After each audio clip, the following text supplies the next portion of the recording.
Hello everyone, my self सी ए काजल डेरोलिया। उम्मीद करते हैं सब बहुत बहुत अच्छे होंगे। हमारा आज का जो सेशन है वो बेसिकली बेस्ड है on DU MCOM entrance exam. अगर आप हमारे चैनल से पहले से जुड़े हो तो आपको पता होगा कि हम दिल्ली यूनिवर्सिटी के past year question papers upload कर रहे हैं, जहां हमने ऑलरेडी 2019 एंड 2018 का क्वेश्चन पेपर अपलोड कर दिया था एंड अभी 2010 टू 2017 का क्वेश्चन पेपर हमें अपलोड करना है। देखो, हमने DU के लिए ऑलरेडी 2 वीडियोस बनाए हुए हैं, जहां हमने ओवरऑल पेपर पैटर्न, क्या एग्ज़ाम की स्ट्रैटेजी होनी चाहिए, वो सारी चीज़ें डिस्कस की हैं।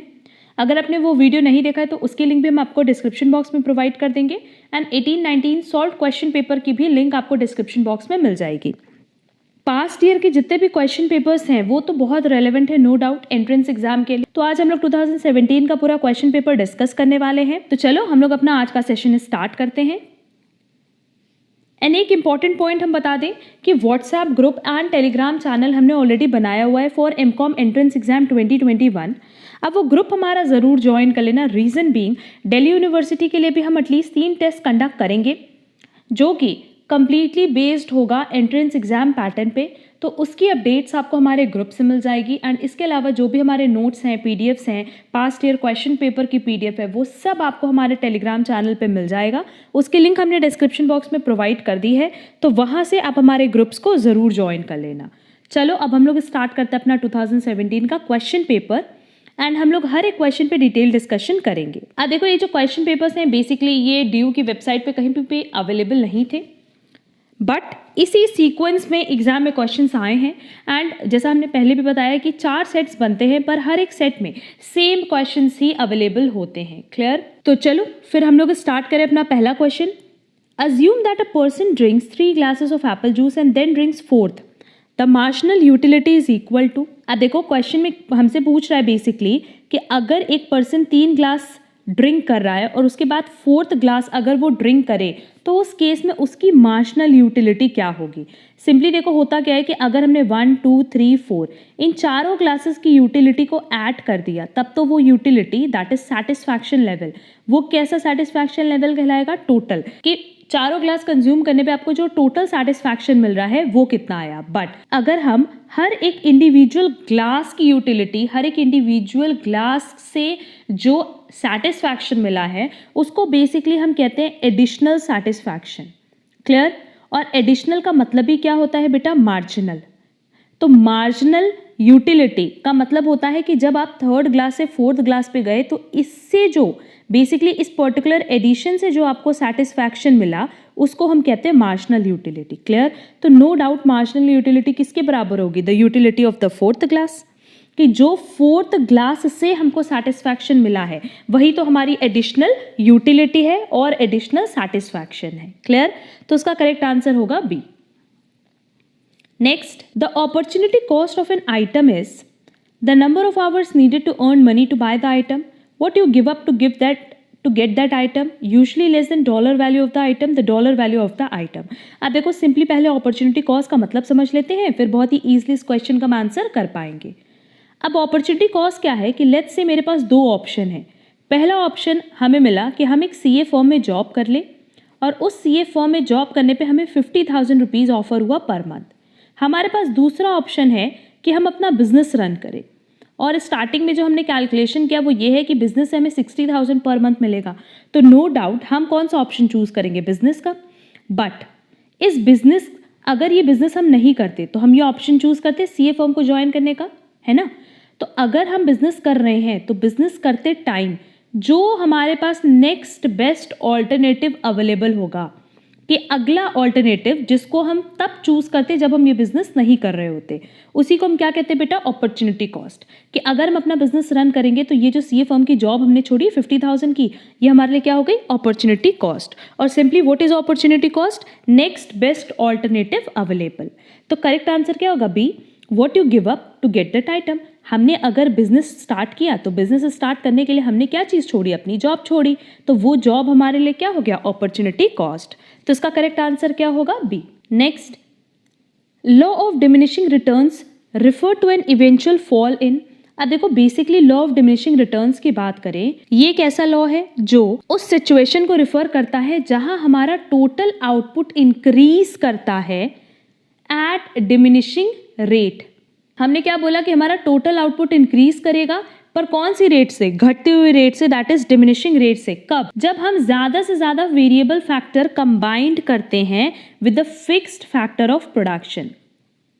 जैसे इन केस मान लो मेरे पास फिक्स फैक्टर ऑफ प्रोडक्शन में लैंड है, एक पर्टिकुलर लैंड पे हम जैसे जैसे अपना variable factor that is labour increase करते जाएंगे, उससे होगा क्या कि हमारा टोटल आउटपुट इंक्रीज करेगा डिमिनिशिंग रेट से। क्लियर? अब ये एक ऐसी सिचुएशन है बेटा जहां पे जो मार्जिनल प्रोडक्ट है वेरिएबल फैक्टर का, किसका? वेरिएबल फैक्टर का, वो डिमिनिश करेगा और हम कह सकते हैं डिक्लाइन करेगा। तो देखो हमारे पास ऑप्शन में दिया है total production of all the factors of production fall, no. Total earnings of the firm fall, no. Average income of the firm fall, no. इसका करेक्ट आंसर होगा C, that is marginal product of the variable factor will eventually fall in case of law of diminishing return. तो law of diminishing return में सिर्फ इतनी सी चीज होती है बेटा कि जो टोटल आउटपुट है वो इंक्रीज होता है डिक्रीजिंग रेट से। और इसका रीजन क्या होता है कि हम अगर लैंड पे दैट इज फिक्स फैक्टर पे जितने ज्यादा लेबर्स ऐड करते हैं उतने ही हमारे पास टोटल आउटपुट इंक्रीज करता जाता है। बट इस सिचुएशन में यही चीज होती है कि जो हमारा लेबर है दैट इज वेरिएबल फैक्टर, उसका मार्जिनल प्रोडक्ट फॉल होगा। तो करेक्ट आंसर क्या होगा? C. Next, when AR is constant, MR is, अब देखो एवरेज रेवेन्यू और मार्जिनल रेवेन्यू का रिलेशन पूछा है। If in case average revenue fall कर रहा होगा तो इस केस में MR हमेशा क्या होगा? Less than AR। अगर AR कांस्टेंट है that is average revenue constant है तो उस केस में MR is equal to AR होगा। एंड लास्ट, अगर एवरेज रेवेन्यू राइज कर रहा है तो उस केस में मार्जिनल रेवेन्यू ग्रेटर होगा एवरेज रेवेन्यू से। Clear?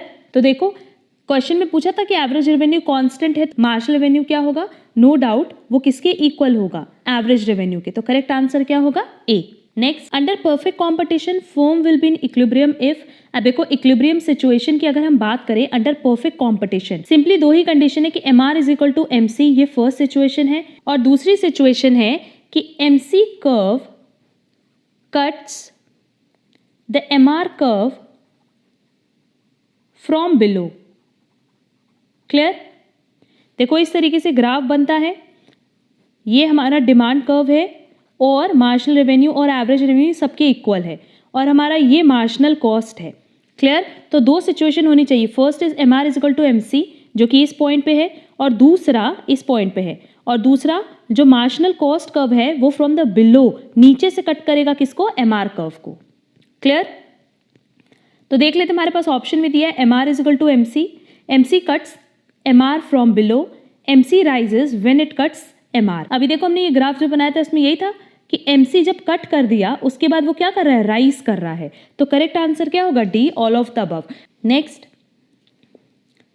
Value of marginal product is equal to, अब देखो सिंपली सबसे पहले समझ लेते हैं कि व्हाट इज मार्जिनल प्रोडक्ट। हमने पहले भी बताया कि जब हम एक additional unit of variable factor को ऐड करते हैं, दैट इज अगर मान लो हम लेबर की बात कर रहे हैं, लॉ ऑफ डिमिनिशिंग रिटर्न में हम ये मानते हैं कि हमारा फिक्स फैक्टर्स तो फिक्स है।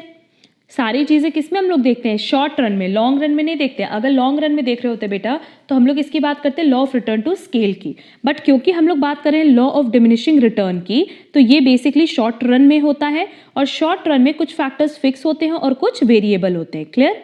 तो अब ये वेरिएबल फैक्टर कौन सा है? लेबर। अगर हम कह रहे हैं कि एक एडिशनल लेबर को ऐड करके जितना हमारा एडिशनल प्रोडक्ट बनेगा उसी को हम कहते हैं वैल्यू ऑफ मार्जिनल प्रोडक्ट। मेरा पॉइंट क्लियर है? हमने ये चीज बोला कि अगर हम एक additional unit of variable factor that is labour को ऐड करते हैं, एक एडिशनल यूनिट को, उससे हम जितना एडिशनल प्रोडक्शन कर रहे हैं या एडिशनल प्रोडक्ट बना रहे हैं उसी की वैल्यू को हम क्या कहते हैं बेटा? Marginal product. क्लियर? तो सिंपली इसका फॉर्मूला क्या हो जाएगा? वैल्यू ऑफ मार्जिनल प्रोडक्ट का फॉर्मूला क्या हो जाएगा? Marginal product into price of product. कि मार्जिनल प्रोडक्ट हमने कितना बनाया है? ये तो यूनिट्स में होगा और एक यूनिट की वैल्यू कितनी है? वो प्राइस में होगी, तो वो यहाँ PX में दी होगी। दोनों को मल्टीप्लाई करने पे हमारे पास क्या आ जाएगा? वैल्यू। तो करेक्ट आंसर क्या होगा? B. Next, if good is inferior then the increase in income will result in, अब देखो इंफीरियर गुड्स वो गुड्स होते हैं जो लो क्वालिटी प्रोडक्ट्स होते हैं, है ना? जो लो क्वालिटी प्रोडक्ट्स होते हैं बेटा, मतलब जिनकी क्वालिटी अच्छी नहीं होती है, उनको हम क्या कहते हैं? Inferior goods.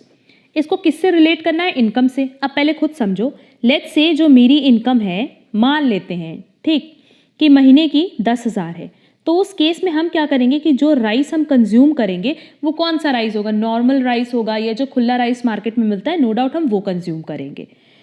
If in case मान लो मेरी इनकम इंक्रीज होकर के 25,000 हो गई, तब उस केस में हम कहाँ शिफ्ट हो जाएंगे? होपफुली बासमती राइस पे। अगर हम बासमती राइस नहीं भी कंज्यूम करें तो नो डाउट हम ऐसा राइस परचेज करेंगे जो कि पैकेट में मिलता हो, वो ओपन राइस हम नहीं परचेज करेंगे। क्लियर? और इसका रीज़न क्या है? इसका रीज़न सिर्फ यही है कि जब हमारी इनकम इंक्रीज होती है ना, तो हम ये सोचते हैं कि हम लो क्वालिटी प्रोडक्ट कंज्यूम ना करके हम हाई क्वालिटी और गुड क्वालिटी प्रोडक्ट कंज्यूम करें। बस वही चीज़ यहाँ पूछा है कि अगर हमारी इनकम इंक्रीज होगी तो जो इन्फीरियर गुड्स है उसकी डिमांड नो डाउट क्या होगी बेटा? डिक्रीज हो जाएगी। क्यों? क्योंकि हम गुड क्वालिटी प्रोडक्ट्स पे शिफ्ट हो जाएंगे। तो इनकम का और इंफीरियर गुड्स का किस तरीके का रिलेशन है? Negative relation. कि अगर इनकम इंक्रीज होगी, जो हम यहाँ लिख भी दे रहे हैं कि अगर इनकम इंक्रीज हुई तो इंफीरियर गुड्स की डिमांड डिक्रीज हो जाएगी, एंड इनकम डिक्रीज हुई तो डिमांड इंक्रीज हो जाएगी। तो करेक्ट आंसर क्या होगा? B, a decrease in the demand for the good. Next, assume that England and Spain can switch between producing cheese and producing bread at a constant rate. Labour hours कितने required है एक unit बनाने के लिए, वो भी बता दिया है कि चीज़ अगर वो बनाएंगे तो कितना और ब्रेड बनाएंगे तो कितना। Assume that England and Spain each has 40 labor hours available. कितने आवर्स अवेलेबल है बेटा? Only 40. If each country divides its time equally between production of cheese and bread, 40 hours है तो 20 घंटे वो लगाएंगे चीज़ के लिए, 20 घंटे वो लगाएंगे ब्रेड के लिए, देन टोटल प्रोडक्शन इज। अब देखो ये तो बहुत सिंपल क्वेश्चन है। यहाँ पे बोला कि इंग्लैंड के पास भी 40 आवर्स है, स्पेन के पास भी 40 आवर्स है, और वो कर क्या रहे हैं कि चीज़ और ब्रेड में इक्वल इक्वल डिवाइड कर ले रहे हैं। मतलब चीज़ के लिए वो 20 घंटा अलॉट करेंगे और ब्रेड के लिए 20 घंटा अलॉट करेंगे। क्लियर? अब देखो चीज़ में कह रहा है कि एक यूनिट बनाने के लिए उनको कितने लेबर आवर्स की ज़रूरत है? एक। मतलब सिंपली 20 घंटे में वो कितनी चीज़ बनाएंगे? 20 चीज़। और एक यूनिट ब्रेड के लिए उनको कितना लेबर आवर चाहिए? 4। तो यहाँ पे हम क्या करेंगे? 20 डिवाइडेड बाय 4 दैट इज 5। तो ब्रेड की वो कितनी यूनिट बनाएंगे? 5। मेरा पॉइंट क्लियर है?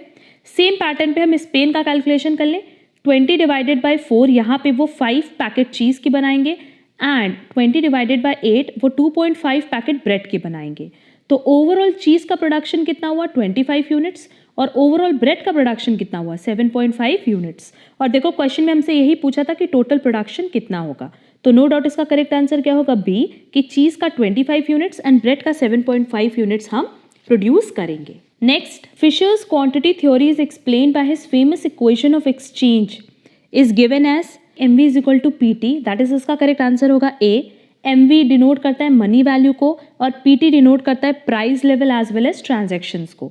देखो फिशर्स क्वांटिटी थ्योरी, बेसिकली इस थ्योरी में यही चीज़ कहा गया था कि जो प्राइस लेवल है, किसी भी प्रोडक्ट का जो प्राइस लेवल है वो डायरेक्टली एंड प्रोपोर्शनेटली अगर डिपेंड करता है किसी चीज़ पे, तो वो है पैसे की supply, that is supply of money. Clear? कि प्राइस लेवल सिंपली किस पे डिपेंड करता है? कि मार्केट में कितना मनी अवेलेबल है। इफ इन केस मान लो जो क्वांटिटी ऑफ मनी है वो मार्केट में इंक्रीज कर जाए तो क्या सिचुएशन आएगी? इन्फ्लेशन। एंड अगर क्वांटिटी ऑफ मनी स्टेबल है, दैट इज जो स्पीड पे वो चल रही है उसी स्पीड पे चलेगी, तो फिर उस केस में हमारी सिचुएशन कैसी होगी? हॉल्ट। क्लियर? तो फिशर्स क्वांटिटी थ्योरी में यही चीज़ बोला गया था कि अगर हम प्राइस लेवल जानना चाहते हैं तो प्राइस लेवल सिंपली फ्लक्चुएट करता है किस पे? मनी की सप्लाई पे। क्लियर? इसीलिए जो उनका इक्वेशन है वो सीधा सीधा क्या था? MV is equal to PT, क्योंकि जो हमारा प्राइस लेवल है वो डायरेक्टली एंड प्रोपोर्शनेटली किस पे डिपेंड करता है? मार्केट में मनी सप्लाई पे। क्लियर? तो उसका करेक्ट आंसर क्या होगा? A। Next, which of the following is included in Indian GDP। अब देखो अगर हम लोग GDP की बात करें that is gross domestic product, और अगर हम इसको कहें तो इसका और दूसरा नाम क्या है? National income. तो देखो सबसे पहले ग्रॉस डोमेस्टिक प्रोडक्ट क्या होता है? ग्रॉस डोमेस्टिक प्रोडक्ट रिप्रेजेंट करता है टोटल मनी वैल्यू को of all final goods and services. And ये जो फाइनल गुड्स एंड सर्विसेज हैं ये कौन प्रोड्यूस करेगा, ये प्रोड्यूस्ड हुआ होगा बाय अ कंट्री, रेसिडेंट के through as well as non resident के थ्रू। बट अगर ये प्रोड्यूस्ड हुआ है बाय अ कंट्री तो उसको हम कहाँ इंक्लूड करेंगे, ग्रॉस डोमेस्टिक प्रोडक्ट में। क्लियर? तो सिंपली ग्रॉस डोमेस्टिक प्रोडक्ट क्या है, टोटल मनी वैल्यू उन गुड्स एंड सर्विसेज की जो कि प्रोड्यूस्ड हुई है विद इन कंट्री। क्लियर? अब वो रेसिडेंट ने बनाई हो या नॉन रेसिडेंट ने बनाई हो, सब कुछ कहाँ इंक्लूड होता है, ग्रॉस डोमेस्टिक प्रोडक्ट में।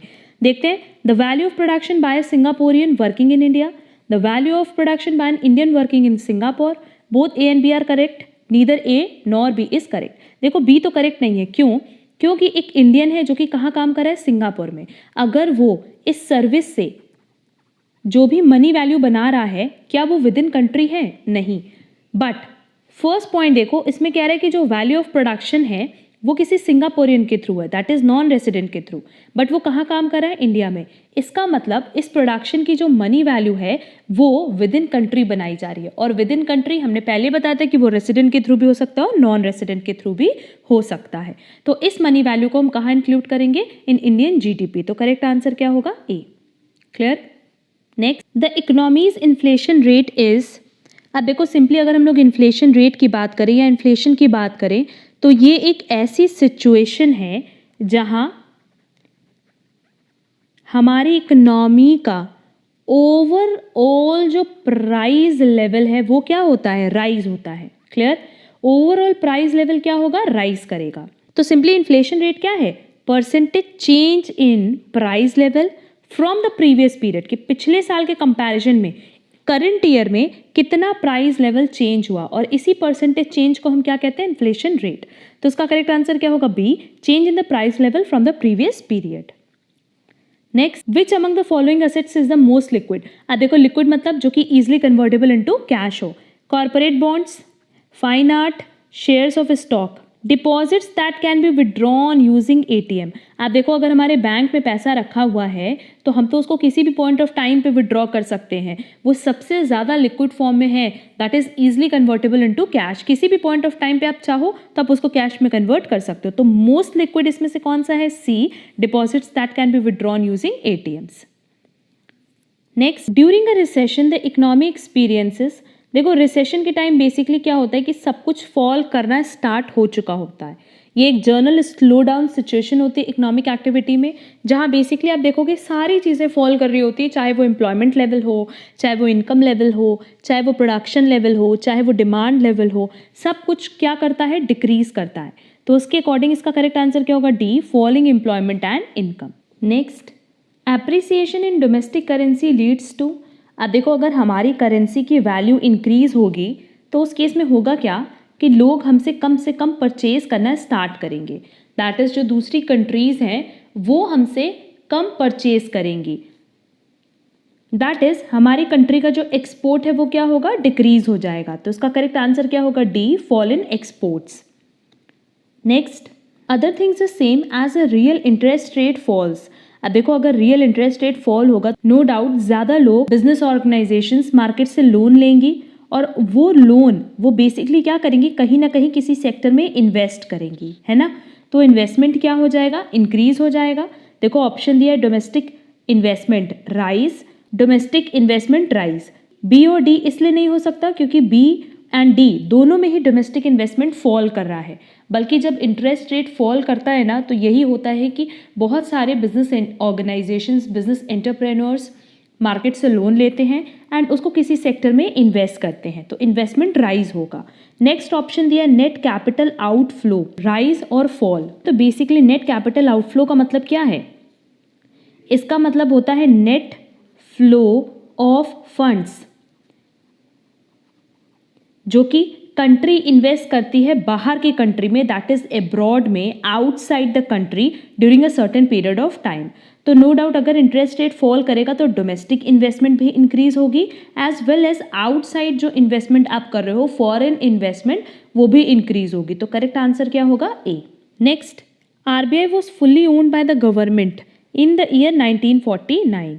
Next, Narasimhan committee recommended to make banking structure of the company 2 tier, 3 tier, 4 tier, 5 tier। इसका करेक्ट आंसर है B, 3 tier। Next, tenancy reforms include measures like regulation of rent, cooperative farming, abolition of intermediaries, redistribution of land. अब देखो ये जो last 3 है ना, ये 3 related है लैंड रिफॉर्म से। क्लियर? और अगर टेनेंसी रिफॉर्म्स की बात करें तो ये भी नो डाउट किससे रिलेटेड है, लैंड रिफॉर्म से। बट टेनेंसी रिफॉर्म्स, टेनेंट मतलब कौन होता है, जो बेसिकली कहीं पे रेंट पे करके स्टे कर रहा हो, दैट इज जो किराएदार होते हैं, बेसिकली वहां पे अप्लाई होता है टेनेंसी रिफॉर्म। तो टेनेंसी रिफॉर्म में कई सारे पॉइंट्स आते हैं। सबसे पहला पॉइंट होता है रेगुलेशन ऑफ रेंट, दूसरा होता है security of tenure for rent, and तीसरा होता है conferment of ownership on them. जब हम कहीं पे भी एज अ टेनेंट जाते हैं ना, तो 3 चीज़ों पे बात होती है। पहला कि कितना रेंट लगेगा, that is regulation of rent. दूसरा सिक्योरिटी पे बात होती है कि बेसिकली आप कितने टाइम पीरियड की मेरे को सिक्योरिटी दे रहे हो वहाँ रहने के लिए, that is security of tenure for tenants. And last होता है conferment of ownership on them, कि उतने टाइम के आप मेरे को रहने की इजाज़त दो, या कह सकते हो कि ओनरशिप दो। क्लियर? तो टेनेंसी रिफॉर्म का पार्ट क्या होगा, regulation of rent, that is इसका करेक्ट आंसर होगा A. Next, open market operation is a part of. अब देखो अगर हम लोग बात करते हैं क्रेडिट कंट्रोल मेजर्स की, तो क्रेडिट कंट्रोल मेजर्स में नो डाउट हमारे पास 2 ऑप्शंस होते हैं। पहला होता है क्वांटिटेटिव और दूसरा होता है क्वालिटेटिव। ये हम सबने क्लास 12 में पढ़ा हुआ है। तो अगर क्वांटिटेटिव की बात करें तो हम सिर्फ नेम वाइज बता रहे हैं कि क्वांटिटेटिव क्रेडिट कंट्रोल मेजर्स में क्या क्या चीज़ें आती है, bank rate, cash reserve ratio, open market operation and statutory liquidity ratio. Clear? अब अगर क्वालिटेटिव की बात करें तो क्वालिटेटिव में क्या था, जैसे डायरेक्ट एक्शन हो गया, मॉरल सुएशन हो गया, ये सब किसका पार्ट था, क्वालिटेटिव का। तो open market operation basically quantitative credit control measure है। तो इसका करेक्ट आंसर क्या होगा, C, credit policy. Basically open market operation में जो आरबीआई है, दैट इज सेंट्रल बैंक, वो बेसिकली क्या करती है कि अपनी सिक्योरिटीज़ को ही परचेज सेल करती है। अगर उसको लगता है कि मार्केट में बहुत ज़्यादा क्रेडिट फ्लो हो गया है तो वो अपनी सिक्योरिटीज़ सेल कर देती है, क्योंकि अगर वो सेल करेगी तो कोई ना कोई परचेज करेगा, और परचेज करेगा तो पैसा वापस किसके पास आएगा, आरबीआई के पास। और अगर उसको लगता है कि मार्केट में हमें और क्रेडिट फ्लो कराना है, दैट इज क्रेडिट कंट्रोल नहीं करना है, तो उस केस में वो अपने ही सिक्योरिटीज़ को परचेज करके मार्केट में पैसे का फ्लो कराती। क्लियर? तो उसका करेक्ट आंसर क्या होगा, C, credit policy. Next, current account deficit for the year 2015-16, क्योंकि बेसिकली 2017 का क्वेश्चन पेपर है, उसी के अकॉर्डिंग ये पूछा गया as a percentage of GDP is. इसका करेक्ट आंसर होगा D, 1.1। Next, 8 BRICS summit took place on 15-16 October in किस जगह हुआ था, गोवा, इंडिया। इसका करेक्ट आंसर है ए। नेक्स्ट, अब देखो ये एक बहुत इंपॉर्टेंट क्वेश्चन है एग्जाम पॉइंट ऑफ व्यू से, जहां पूछा है कि blue revolution is related to.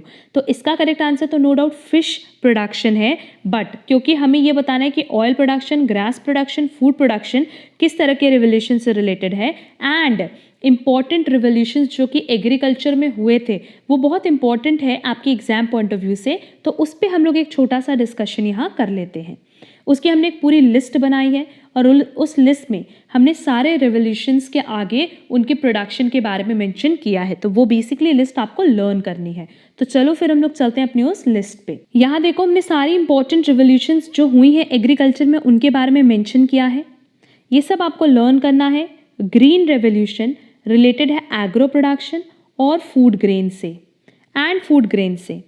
White revolution जिसको हम ऑपरेशन फ्लड भी कहते हैं, वो रिलेटेड है मिल्क प्रोडक्शन से, तो वाइट मिल्क इस तरीके से आप लर्न कर सकते हो।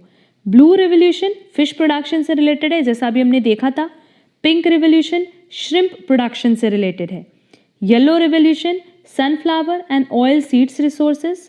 Brown revolution non conventional energy resources, leather, cocoa. Red revolution is related to tomato revolution and meat production. Grey revolution for fertilizers, protein revolution for higher production, round revolution for potato, silver revolution for egg production, poultry production, silver fiber revolution is for cotton, golden revolution for fruits production, honey, horticulture development, golden fiber revolution for jute production, rainbow revolution for agriculture related wholesome development and black revolution is related to petroleum products. तो देखो यहाँ पे जितने भी revolutions हुए हैं उन सब की हमने पूरी डिटेल आपको यहाँ प्रोवाइड कर दी और इस पीडीएफ की कॉपी आपको हमारे टेलीग्राम चैनल पे मिल जाएगी। तो ये सारे रिवोल्यूशंस आप लर्न जरूर कर लेना। तो क्वेश्चन नंबर 22 का आंसर क्या हो जाएगा? B, fish production. Next, which of the following is not the member of SAARC? अब देखो सार्क का फुल फॉर्म है the South Asian Association for Regional Cooperation and basically इसमें 7 फाउंडिंग मेंबर्स थे जिन्होंने मिल करके सार्क बनाया था।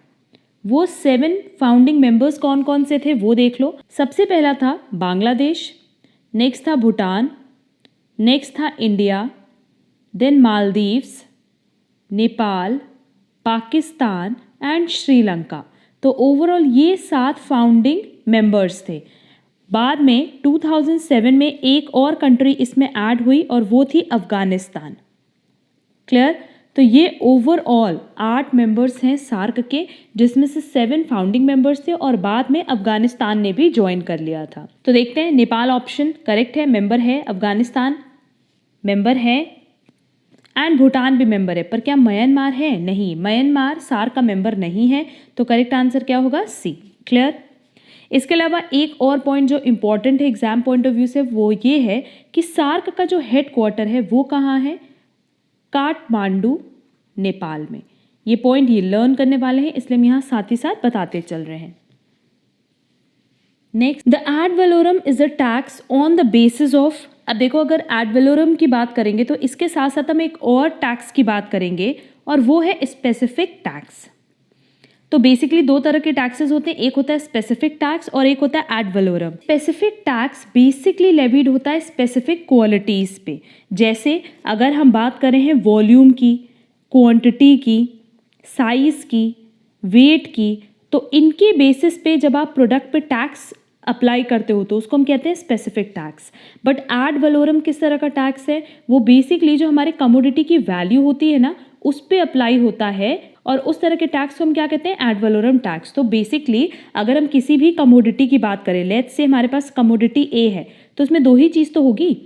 एक तो होगा इसका वॉल्यूम, दैट इज क्वांटिटी, और दूसरा वैल्यू कि उस कमोडिटी की वैल्यू क्या है। तो वॉल्यूम या क्वांटिटी पे जो टैक्स अप्लाई होता है वो किस तरह का टैक्स होता है बेटा? Specific tax.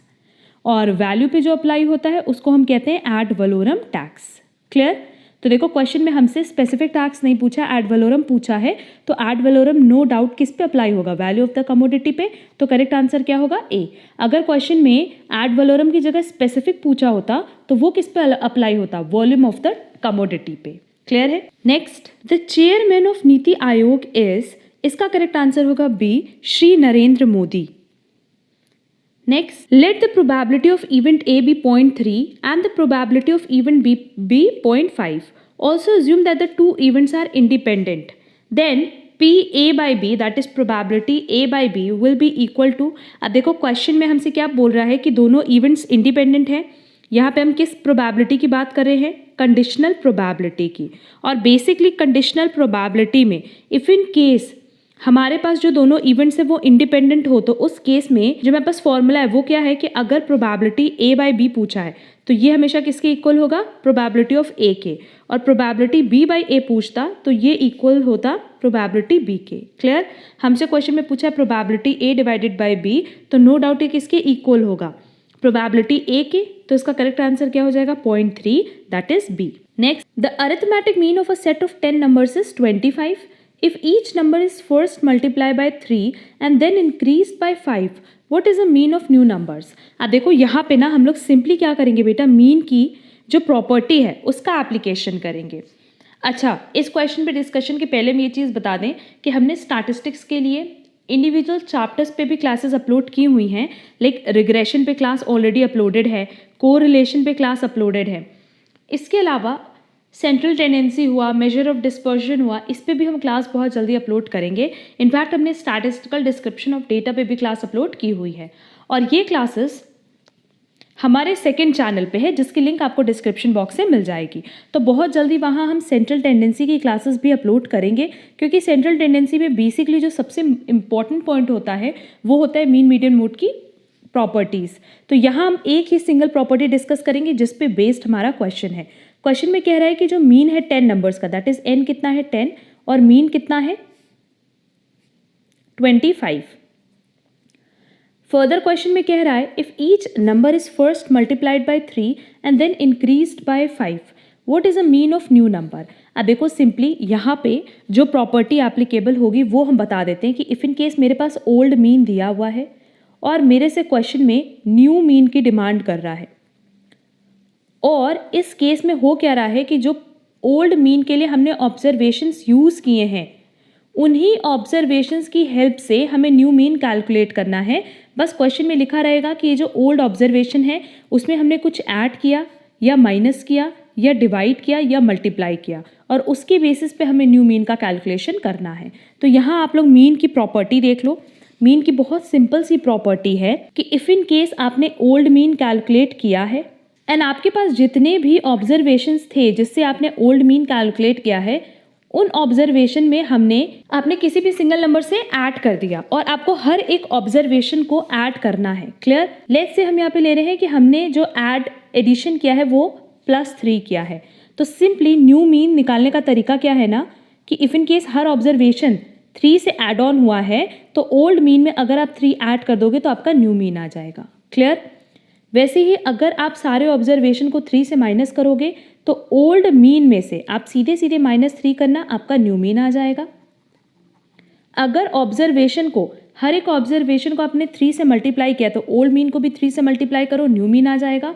और अगर आपने हर ऑब्जर्वेशन को डिवाइड किया 3 से तो ओल्ड मीन को भी डिवाइड करो 3 से, आपका न्यू मीन आ जाएगा। क्लियर। ये बेसिकली 4 इंपॉर्टेंट प्रॉपर्टीज़ थी किसकी, मीन की, जो कि इस केस में एप्लीकेबल है। इसमें ना अभी हम छोटा सा एग्जाम्पल भी दिखाते हैं। लेट्स से हमारे पास x की वैल्यूज दी है 1 2 3। क्लियर। अब अगर हम लोग इससे मीन निकालेंगे तो सिंपली हम लोग क्या करेंगे 1 + 2 + 3 डिवाइडेड बाई 3, दैट इज हमारा मीन कितना आया बेटा 2। अब इफ इन केस मान लो क्वेश्चन में कह रहा है कि ये सारे अलग अलग ऑब्जर्वेशन है, हर एक ऑब्जर्वेशन को आप 1 से ऐड कर रहे हो, तो पहला वाला ऑब्जर्वेशन हो जाएगा 2, सेकेंड वाला हो जाएगा 3 और थर्ड वाला कितना हो जाएगा 4। क्लियर। अब 2 तरीका है, चाहे तो इस पे वापस से ये सेम फॉर्मूला अप्लाई करके न्यू मीन निकाल लेते हैं। 2 + 3 + 4 डिवाइडेड बाई 3 कितना आएगा 3 आएगा। या सिंपल सा तरीका था, क्योंकि आपने पुराने ऑब्जर्वेशन में +1 किया है तो आप पुराने मीन में +1 कर दो, तो ये करने से भी तो आपका न्यू मीन कितना आ गया 3 आ गया। क्लियर। वैसे ही मल्टीप्लाई वाला भी देख लो कि अभी हमने जैसे x लिया था 1 2 3, इसकी हेल्प से हमारा मीन कितना आया था 2। अब इफ इन केस मान लो आपने हर एक ऑब्जर्वेशन को इसी क्वेश्चन के हिसाब से देखो कि 3 से मल्टीप्लाई किया है हर एक सिंगल ऑब्जर्वेशन को, तो 3 6 9। अगर हम इसको ऐड करके डिवाइड करें 3 से तो कितना आ जाएगा 18 डिवाइडेड बाई 3 दैट इज 6। या हमारे पास दूसरा तरीका क्या है कि ओल्ड मीन को हम सीधे सीधे 3 से मल्टीप्लाई कर दे तो भी मेरे पास न्यू मीन कितना आएगा 6। क्लियर है। तो क्वेश्चन में यही कह रहा है कि if each number is first multiplied by 3 and then increased by 5 what is the mean of new number. Old mean कितना था बेटा 25 था, ये हमारा क्या है ओल्ड मीन है। आपने हर एक ऑब्जर्वेशन को पहले मल्टीप्लाई किया 3 से, तो इसको भी पहले मल्टीप्लाई करोगे 3 से, और फिर हर ऑब्जर्वेशन को आपने 5 से बढ़ाया है तो इस मीन को भी आप किससे बढ़ा दोगे 5 से, तो ये वैल्यू कितनी आ जाएगी 75 + 5 दैट इज 80। तो सीधे सीधे हमारा कैलकुलेशन कितना हो गया 80। क्लियर। होपफुली ये पॉइंट सबको क्लियर होगा। चलेंगे नेक्स्ट क्वेश्चन पे। Next, which of the following approaches to probability would be used to find out probability of rolling 2 sixes with 2 dice। हमारे पास 2 डाइज है। क्लियर। इन दोनों को अगर हम साथ में टॉस कर रहे हैं तो क्वेश्चन में क्या कह रहा है 2 6 आने की प्रोबेबिलिटी कितनी है। ऐसे अप्रोच को हम क्या नाम देंगे। देखो सिंपली होता क्या है ना कि अगर हम प्रोबेबिलिटी में बात करें तो हमारे पास 3 मेथड्स हैं फॉर असाइनिंग प्रोबेबिलिटी। प्रोबेबिलिटी को असाइन करने के लिए बेसिकली 3 मेथड होते हैं। पहला होता है क्लासिकल, दूसरा होता है रिलेटिव और लास्ट होता है सब्जेक्टिव। यही 3 बेसिकली मेथड है। पहला देखो, जो क्लासिकल अप्रोच है उसमें हम बहुत ही ईजिली जो भी पॉसिबल आउटकम्स आने वाले हैं उनकी लिस्टिंग कर सकते हैं। किसकी? पॉसिबल आउटकम्स जो आ सकते हैं उनकी हम पूरी की पूरी लिस्टिंग कर लेते हैं और हमें पता होता है कि वहाँ पे हर एक पॉसिबल आउटकम के आने के चांसेस कितने होंगे? Equal, that is equally likely होगा। इफ इन केस जैसे मान लो अगर डाइज है तो हम क्या मानते हैं कि 1 भी आ सकता है, 2 भी आ सकता है, 3 भी आ सकता है, 4 भी आ सकता है, 5 भी आ सकता है और 6 भी आ सकता है। हर किसी के आने की प्रोबेबिलिटी क्या है? इक्वल। क्लियर? तो अब जैसे इफ इन केस मान लो हम लोग क्लासिकल की बात करें तो यहाँ हम लोग एग्जाम्पल किसका ले सकते हैं? कॉइन का एग्जाम्पल ले सकते हैं, डाइस का एग्जाम्पल ले सकते हैं, क्योंकि यहाँ पे आप बहुत ही ईजिली लिस्टिंग कर सकते हो कि क्या क्या पॉसिबल आउटकम्स आने वाले हैं और आपको पता होता है कि हर एक आउटकम की इक्वली लाइकली चांसेस होते हैं अकर करने के। दैट इज अब जैसे कॉइन है तो हेड भी आ सकता है, टेल भी आ सकता है, दैट इज इक्वल चांसेस होते हैं अकर करने के। क्लियर? नेक्स्ट है रिलेटिव प्रोबेबिलिटी। अब देखो रिलेटिव प्रोबेबिलिटी सिंपली ये एक ऐसा मेथड है जिसमें हम पॉसिबल आउटकम्स की लिस्टिंग तो कर सकते हैं बट कभी भी वहाँ पे इक्वली लाइकली चांसेस नहीं होते हैं। इसको हम हटा रहे हैं। जैसे इफ इन केस मान लो एक हम छोटा सा एग्जांपल लेते हैं, कॉलेज ग्रेजुएशन रेट्स। अब इनके पॉसिबल आउटकम्स की हम लिस्टिंग तो कर सकते, पर हम यहाँ पे ये नहीं कह सकते कि हर एक प्रोबेबिलिटी की इक्वली लाइकली चांसेस होंगे, मतलब हर किसी के आने की प्रोबेबिलिटी क्या इक्वल होगी? नहीं। और लास्ट है सब्जेक्टिव अप्रोच। सब्जेक्टिव अप्रोच में तो बेसिकली हमारे पास इतनी प्रॉपर इंफॉर्मेशन ही नहीं होती कि हम कोई प्रॉपर पॉसिबल आउटकम की लिस्ट भी बना सकें। क्लियर? तो इफ इन केस हम बात करें डाइस की, कॉइन की, तो वहाँ पे दोनों चीज़ पॉसिबल है। पॉसिबल आउटकम की लिस्टिंग भी पॉसिबल है और साथ ही साथ वहाँ पे हर एक प्रोबेबिलिटी के चांसेस क्या होते हैं? Equal, that is 50-50। तो अगर डाइस की बात करा है तो डाइस का केस कौन सा होता है? क्लासिकल अप्रोच का। Clear? Next, which of the following is a continuous random variable. अब देखो कॉन्टिन्यूस रैंडम वेरिएबल की अगर बात करें तो बेसिकली हम लोग बात कर रहे हैं एक ऐसे वेरिएबल की जहाँ जो हमारा डेटा है वो इन्फिनाइटली बहुत सारी वैल्यूज़ खुद में इंक्लूड कर सकता है। तो देखो हमारे पास पहला ऑप्शन दिया, the number of questions answered correctly in a 50 question multiple choice exam. तो बेसिकली 50 एग्जैक्ट बता दिया है और हमने क्या बोला कि हम जब बात करते हैं इन्फिनाइट वैल्यूज़ की तब हम बात करते हैं कॉन्टिन्यूस रैंडम वेरिएबल की। Gender of the customer while selling an automobile, but obvious वो मेल या फीमेल होगा। Number of returns containing error in an audit of 100 tax return. देखो हर जगह मेंशन किया हुआ है, कहीं पे भी डेटा की जो वैल्यूज है वो इन्फिनाइट नहीं है। But the thickness of a metal sheet used in the production process. अब वो थिकनेस तो वैरी करती है ना, 0.25 mm भी हो सकती है, तो 0.05 mm भी हो सकती है, एंड सो ऑन। तो करेक्ट आंसर क्या होगा? सी, क्योंकि यहाँ पे बेसिकली क्या है कि जो डेटा की वैल्यूज हैं वो कैसी हैं? इनफिनाइट। तो करेक्ट आंसर होगा C. Next, the difference between expected payoff under perfect information and expected payoff under optimal option is called. इसका करेक्ट आंसर है C, expected value of perfect information. अब देखो expected payoff under perfect information की बात करें तो इसका मतलब होता है जो हाईएस्ट एक्सपेक्टेड प्रॉफिट होती है, और ये हाईएस्ट एक्सपेक्टेड प्रॉफिट बेसिकली हम एनालिसिस करते हैं किसकी प्रेजेंस में? In the presence of perfect predictor. मतलब जब प्रिडिक्शन के लिए ना हमारे पास कोई परफेक्ट प्रिडिक्टर होता है जिसके बेसिस पे हम प्रिडिक्शन कर सके, उसके बेसिस पे जब हम हाईएस्ट एक्सपेक्टेड प्रॉफिट कैलकुलेट करते हैं तो उसको हम क्या कहते हैं? Expected payoff under perfect information. और expected payoff under optimal action का क्या मतलब है? अब देखो एक्सपेक्टेड मतलब सिंपली जो हम एक्सपेक्ट कर रहे हैं जो किसी ना किसी प्रिडिक्शन के बेसिस पे होगा, जो किसी ना किसी एनालिसिस के बेसिस पे होगा। तो ऑप्टिमल एक्शन में होता क्या है कि ये जो प्रिडिक्टर है, परफेक्ट प्रिडिक्टर, ये एब्सेंट होता है, और उस एब्सेंस में जब हम हाईएस्ट पे ऑफ का एक्सपेक्टेशन करते हैं या कह लो प्रिडिक्शन करते हैं तो उसको हम कहते हैं expected payoff under optimal action. Clear? और इन दोनों के डिफरेंस को हम क्या कहते हैं? Expected value of perfect information. तो करेक्ट आंसर क्या होगा? C. Next, if the coefficient of determination from a problem involving one dependent variable y and one independent variable is 0.65, it implies which of the following. अब देखो अगर हम लोग coefficient of determination की बात करें तो ये बेसिकली क्या होता है? जो कोएफिशिएंट ऑफ रिग्रेशन है उसका स्क्वायर। क्लियर? तो नो डाउट ये किसको रिप्रेजेंट कर रहा होगा? ये 0.65। 65% of the total variation in y is explained bye x। यही चीज बोला है, क्योंकि बेसिकली यहाँ पे डिपेंडेंट कौन है y और इंडिपेंडेंट कौन है x। तो जैसे जैसे x में चेंज होगा वैसे वैसे y उसके अकॉर्डिंग चेंज करेगा। क्लियर? तो उसका करेक्ट आंसर होगा ए, 65% of the total variation in y is explained bye x।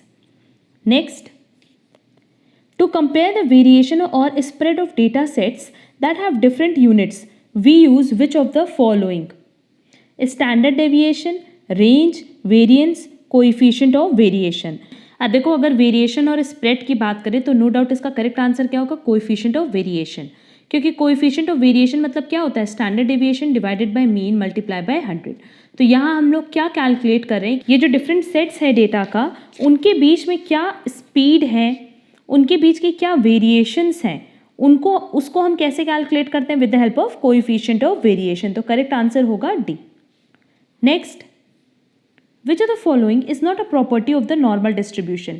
अब देखो, नॉर्मल डिस्ट्रीब्यूशन की जो प्रॉपर्टी की लिस्ट है उसकी एक डिटेल लिस्ट आपको टेलीग्राम चैनल पे मिल जाएगी, बट यहाँ देखते हैं कि कौन कौन सा ऑप्शन दिया है। पहला है normal distribution is unimodal, but obvious, क्योंकि देखो कर्व जो बनता है नॉर्मल डिस्ट्रीब्यूशन का वो इस तरीके से बनता है। तो क्योंकि एक सिंगल पीक पॉइंट होगा, एक ही पीक पॉइंट होगा, तो नो डाउट एक ही मोड पॉसिबल है, तो ये तो करेक्ट है। Next, mean lies at the centre of the normal curve, ये भी करेक्ट है, क्योंकि ये हमारा क्या होता है? मीन होता है। Two tails of the normal distribution never touch the horizontal axis, ऐसे बनता है ना, ये कभी भी आप देखोगे ना तो एक्स एक्सिस या वाई एक्सिस पे टच नहीं करता है। क्लियर? तो इसका मतलब इसका करेक्ट आंसर क्या है? C, mean is twice the value of the median. ये इनकरेक्ट है। रीजन बीइंग, अगर हम लोग नॉर्मल डिस्ट्रीब्यूशन की बात करें तो इसमें mean is equal to median is equal to mode होता है। कोई भी वैल्यू किसी से बड़ी या किसी से छोटी नहीं होती। क्लियर? क्योंकि बेसिकली होता क्या है कि जो नॉर्मल कर्व है ना वो सिमेट्रिक होता है, और सिमेट्रिक होने की वजह से मीन मीडियन मोड सब क्या होगा? इक्वल होगा। तो करेक्ट आंसर क्या होगा? सी। क्लियर? और बाकी एक इसकी डिटेल लिस्ट जो प्रॉपर्टीज की है वो हम टेलीग्राम चैनल पे अपलोड कर देंगे। Next, which of the following indicates the strongest relationship between two variables. अब देखो, आर की अगर वैल्यू बात करें दैट इज कोरिलेशन कोएफिशिएंट की, तो ये -1 से लेकर के 1 के बीच में लाई कर सकता है। इनफैक्ट -1 और 1 भी एग्जैक्ट वैल्यू हो सकती है। बट जो पॉजिटिव या नेगेटिव ये जो इंडिकेशन है ये किसको शो करता है? ये उनके रिलेशन को शो करता है कि वो पॉजिटिवली रिलेटेड है या नेगेटिवली रिलेटेड है।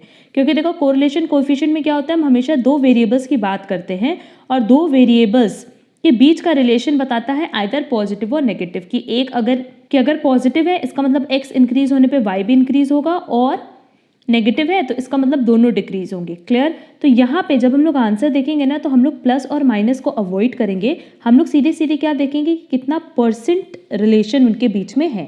जैसे देखो, r इज इक्वल टू 0.08 है, इसका मतलब 8% रिलेशन है x एंड y का। r इज इक्वल टू 0.7 मतलब 70% है। R square is equal to 0.35। अब हम लोग इसका अंडर रूट कर दें तो कितना आएगा? ये आएगा 0.59, दैट इज 59%। और लास्ट वाला कितना है? 60%। तो नो डाउट सबसे ज़्यादा रिलेशन किसके बीच में है? 70% में। 70% मतलब क्या? स्ट्रॉन्गेस्ट रिलेशनशिप शो कर रहा है दो वेरिएबल्स का। क्लियर? तो इसका करेक्ट आंसर क्या होगा? बी।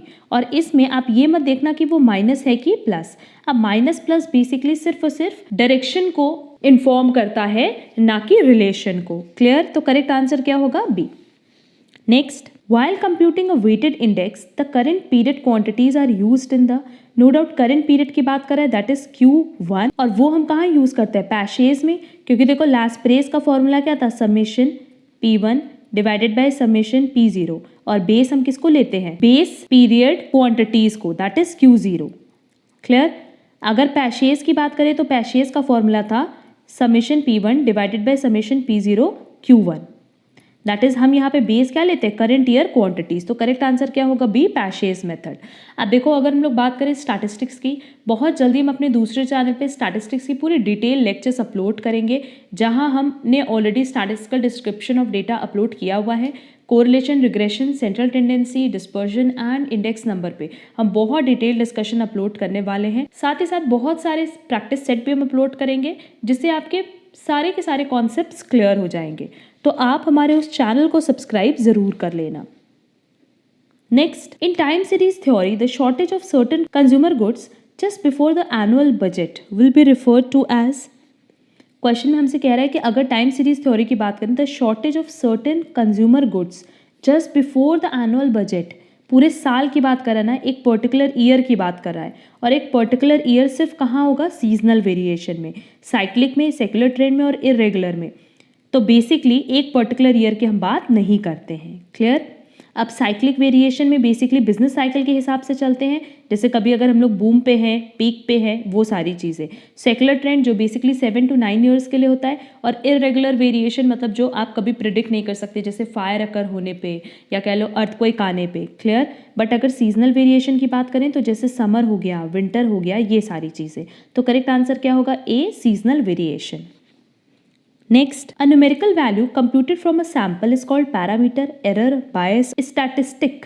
इसका करेक्ट आंसर है डी, स्टैटिस्टिक, क्योंकि क्वेश्चन में क्या कह रहे हैं, न्यूमेरिकल वैल्यू जो कि कंप्यूट होती है सैंपल से, तो हम लोग इसको स्टैटिस्टिक्स नहीं बोलते हैं, हम लोग क्या बोलते हैं इसको, स्टैटिस्टिक।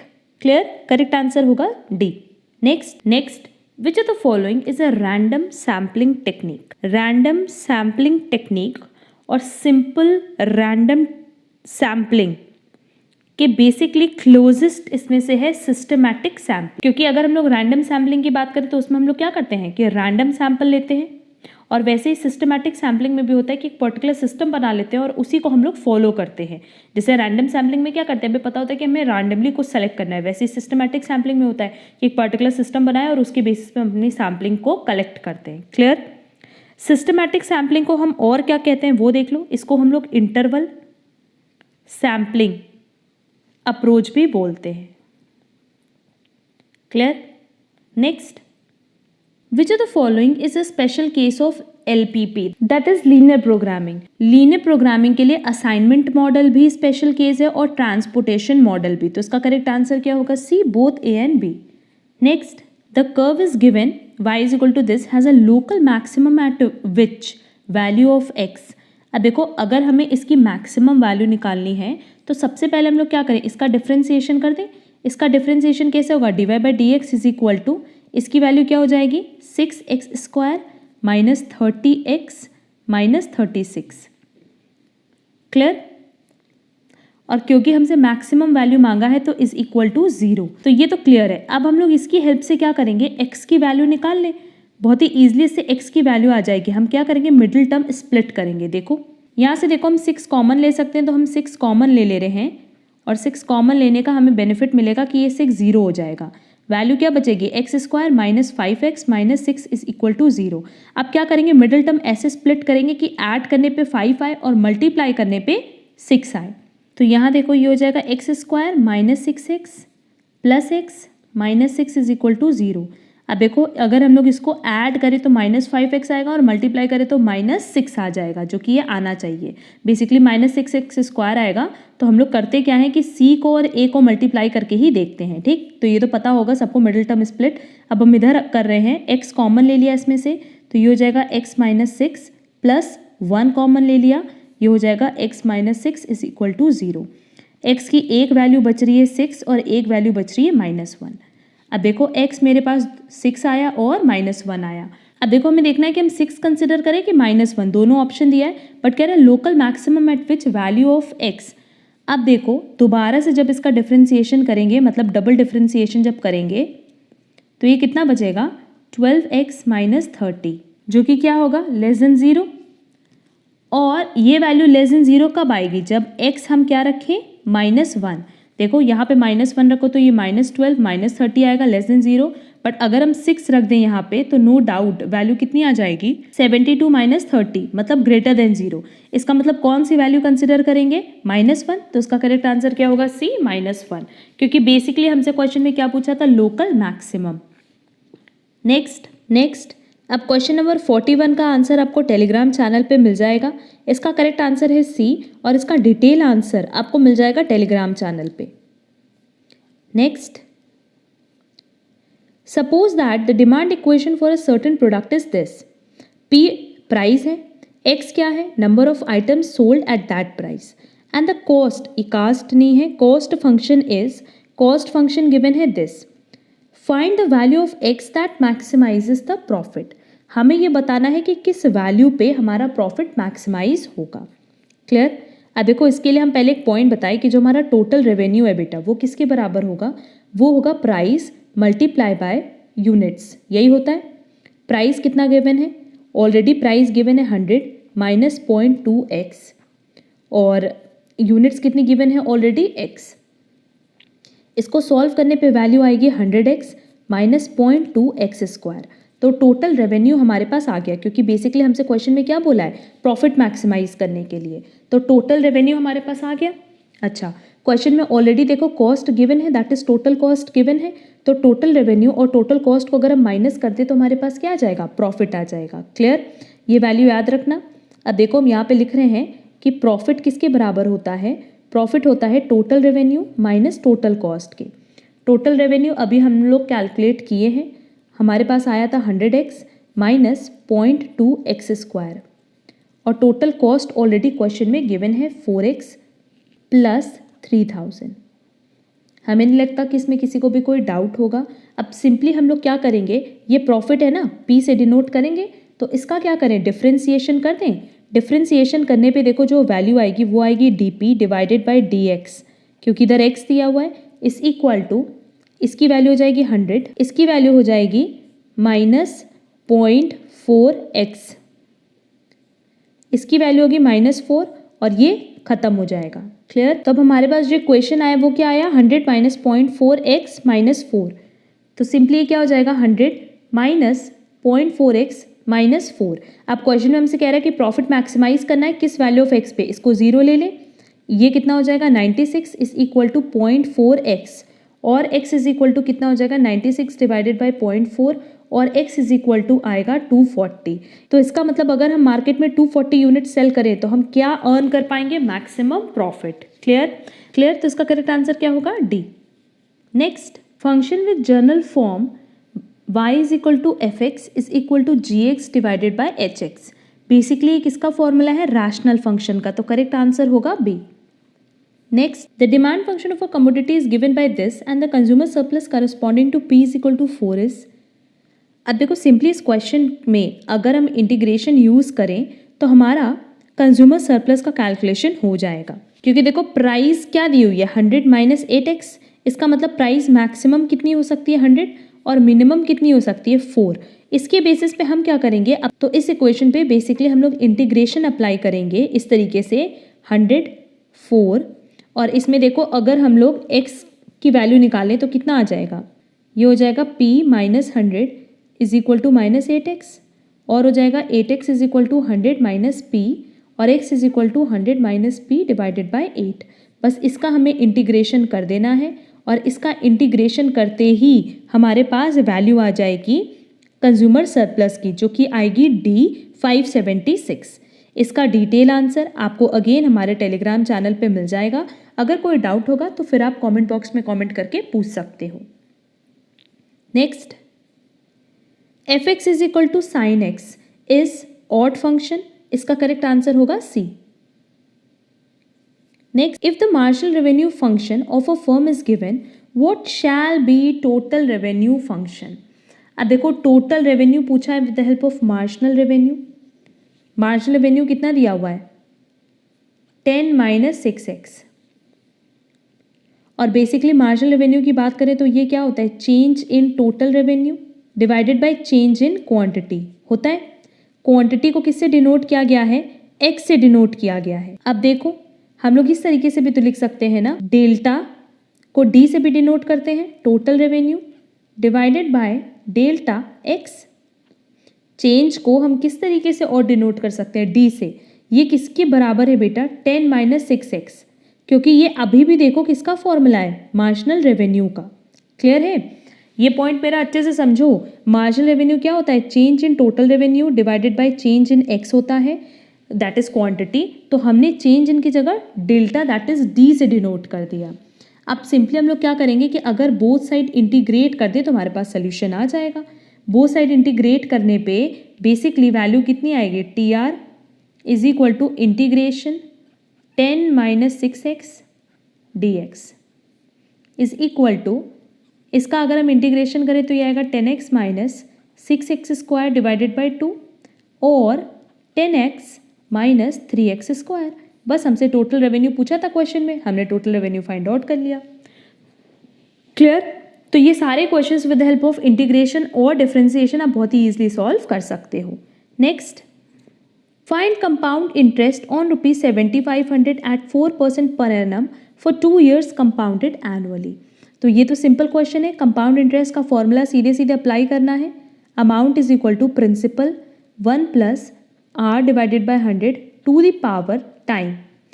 प्रिंसिपल कितना दिया हुआ है 7500, रेट कितना दिया हुआ है 4%, टाइम कितना दिया हुआ है 2%। सीधे सीधे आपको सिर्फ इस फॉर्मूले पे वैल्यूज़ का एप्लीकेशन करना है। क्लियर? तो जब हम लोग एप्लीकेशन करेंगे फॉर्मूले पे तो हमारी अमाउंट की वैल्यू आएगी 8112। क्लियर? प्रिंसिपल ऑलरेडी गिवन है 7500। जब हम इन दोनों को डिडक्ट कर देंगे तो हमारे पास आ जाएगा कंपाउंड इंटरेस्ट जो कि आएगा D 612। इसका डिटेल सोल्यूशन हम आपको टेलीग्राम चैनल पे प्रोवाइड कर देंगे। Next, if A is a skew symmetric matrix then A to the power T is no doubt minus A, that is A, correct answer होगा A। Next, accumulated series of deposits as future sum of money is classified as। Basically हम लोग क्या करते हैं कि जब future के लिए सम डिपॉजिट करते हैं किसी फंड में तो उसको हम कहते हैं sinking fund. Basically sinking fund method हम लोग यूज करते हैं डिबेंचर रिडम्पशन के लिए। तो करेक्ट आंसर क्या होगा सी। नेक्स्ट, हमारे पास क्वेश्चन में ए की वैल्यू दी हुई है और हमसे डिटर्मिनेंट ऑफ ए पूछा है। अगर आपने हमारी मैट्रिक्स और डिटर्मिनेंट्स की क्लास की होगी तो नो डाउट आपको इसमें कोई प्रॉब्लम नहीं होगी, बट अगर आपने क्लास नहीं की है तो हम आपको उसकी लिंक डिस्क्रिप्शन बॉक्स में प्रोवाइड कर देंगे, वो क्लास आप ज़रूर से कर लेना। इसका फॉर्मूला क्या होता है, इसको इसके साथ मल्टीप्लाई करते हैं, इसको इसके इन दोनों वैल्यू और इन दोनों वैल्यू के साथ, और लास्ट वाले को इसके साथ मल्टीप्लाई करते हैं। इसका डिटेल कॉन्सेप्ट के लिए आप हमारे डिटर्मिनेंट की क्लास ज़रूर कर लेना। हम डायरेक्ट यहाँ पे अप्लाई करें formula, determinant of A is equal to 5, this multiply this minus this multiply this, तो ये जगह 12 माइनस 0 माइनस 3। अब इसको मल्टीप्लाई करेंगे तो नो डाउट वैल्यू कितनी आएगी 0 माइनस 0 प्लस 2। अब इसको और इसको क्रॉस मल्टीप्लिकेशन करेंगे तो 0 माइनस 0। तो यहाँ से ये वैल्यू और ये वैल्यू कितनी हो जाएगी 0, सिर्फ वैल्यू बचेगी इसकी, ये हो जाएगी 5 मल्टीप्लाई बाई 12, दैट इज इसका करेक्ट आंसर होगा सी। डिटर्मिनेंट ऑफ ए की वैल्यू कितनी आएगी 60, तो इसका करेक्ट आंसर होगा D 60। क्लियर?